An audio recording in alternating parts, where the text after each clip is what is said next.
না না, আপনি এই যে গাড়িটা এই দেখুন,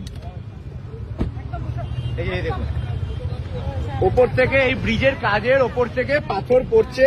এই যে বাইক যারা চালিয়ে যায়, হেঁটে যায় সাধারণ মানুষ, তাদের মাথায় পড়লে কি করতো? তাদের মাথায় পড়লে কি হতো? আপনি ইঞ্জিনিয়ার এখানে, এই ব্রিজের ইঞ্জিনিয়ার আপনি? না না, আমি এইচআর ডিপার্টমেন্টে। তাহলে আপনি মাথায় পড়লে দায়টা কে নিত? রাজ্য সরকার? কে দায় নিত? এইভাবে কি পশ্চিমবঙ্গে মানুষ মরবে নাকি এইভাবে রোজ রাস্তাঘাটে? আপনি চলুন, আমিও যাচ্ছি। আপনার আরো লোক ডাকুন, আপনার ইঞ্জিনিয়ারকেও ডাকুন। এই যে ওনার গাড়ি, কি হয়েছিল ঘটনাটা ঠিক করে বলুন। ঘরটা এইখানে দাঁড়িয়ে আছে, এই যে সিগন্যাল আছে, আমি মাঝখানে হঠাৎ দেখি হু হু করে পড়ছে। আমার এখানে দেখুন, এটা তো আমার ওয়াইপারটাও গেছে, আমার এই গাড়িটা গেছে, আমার সব গেছে। বাইক আরোহীর গায়ে পড়তো, কি হতো? বাইকার হলে অন দ্য স্পট ডায়েট হতো, অন দ্য স্পট মরে যেত। হ্যাঁ,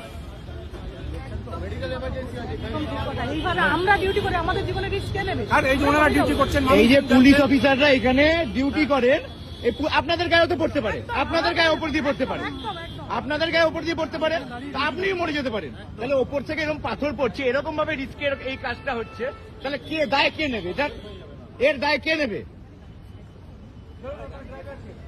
কোন সেফটি ছাড়া আজকে এই রাস্তার কাজ হচ্ছে, মানে পশ্চিমবঙ্গের মানুষ কুকুর ছাগল ভাবে এইভাবেই রাস্তাঘাটে মরবে।